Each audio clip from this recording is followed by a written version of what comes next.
Good day mga raiders, welcome sa kong vlog. So mo ni walay laay, pabasket-basket pero padong samgyup Diay.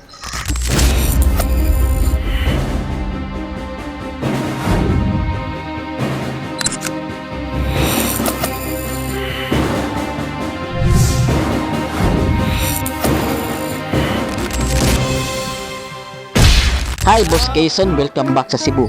Kay nibisita man ka, lingawon ka na mo og basket. Cason, pahimang no lang. Kaning team iyo mga ngilgig sa islamang duwa. Dili gid sila mabasta-basta kay ilang ginawaan may puso. Samtang nagbasket ang boy sa pikas, di pud palkansi ang cherry squad. Kung imo makita, nag-itsa-itsa pod atong mga heartthrob, perti pong lingawas atong mga muse. So nibalik na pud ko diri sa mga boys kay makita nako murag na ninood na sila. Pero ambot lang kahaog na ninood ba? Kay tanaw na ako kay murag nagpagutom lang. Kay after na nga game ay alams na, samgipsal na dis. So diri nang dapitan nagpakita ko sa kangilngig si Unil. Oh, to ara. Ay syempre dili pud palupig si Jamal Bore. Unya di pud palupig og rebound si Siakam og si Rodman. To ara. Nasipiat lang, to ara na pod. Ay ambot lang. Paul na lang niya unya kinsab sa di ma-injab sa kalutaw ni Danilo ha. Plus the aerial maneuver of Unil. Ang punto lang gid ning duwa is malingaw ang tanan, makapasingot ug maka-showcase pa sila ilang talent ining basketball. Sama ni niya, perting hingigo oy.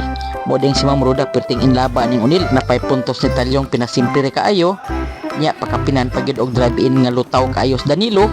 Ay, wa pagid makontento ni cut and pagid tunga para makapuntos og largo. Napod sa gipakita nga depensa, dili lang sa pure pinsa lang tanan. Og diri na ang kulba, nisulod na si Busing amo agawon kay Sunlin. Atong tanawon niyang talent big unsa sa sa kangilngig. Onya dili man pud sa palkanse kay may man sa sa moduwa.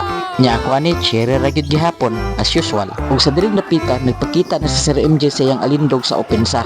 Halata na ninood kay nag-ilog na sa lost ball kayo yung pagtagsahan og bola para masulbad kung tanan nagpakita na sa ilahang talent nga unsa sa kamaayo mo duwa. And now I know why si Lorena in love ken Talyo kay kusog kay ni siya mo dribble og nagkadugay nagkahingigo na gid si Danilo.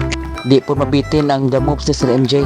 Ang babangga giba og giara si Bossing Cason makabayot sa gyud iyang kagwapo di ayoy. No wonder why ang tanang girls diri sa team iyo ibog kay niya. Ana man jud kadunay maay kay ikaw nagkuot-kuot. Onya dili pa ni palupig silang Kyo og si Kyle.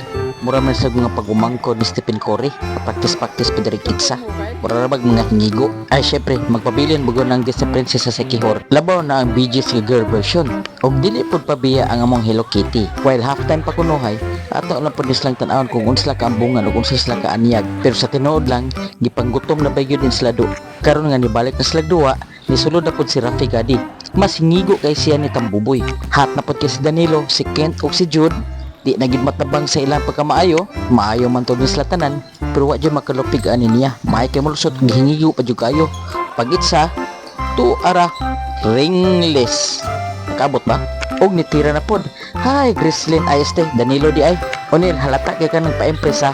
Our good Ma'am Rods. So here we go. Danilo for the clutch. Oh yeah. Ay kani nangandam. Gutom na ni. Og tanas Sir Dons, andam na kay sakyan ka na mo. Ay wa na. Nana Miss Ayala padulong na mi sa samgyupsal. Diring napita excited na tanan kay gipanggutom. While waiting sa uban, tapok-tapok sa midres gawas while naghuwat. Kauhahay gid nimo Kyle. Siguro alang gid nimong harana para nang daysa ha. Dili na matuslain. Direbe, anaw si panggutom ay. Kung di gini mawa mo chess master. Unya, sige na. Nagsugod ang tagkaon. So enjoy the show. Oh, enjoy the foods di ay. So until next, buyers.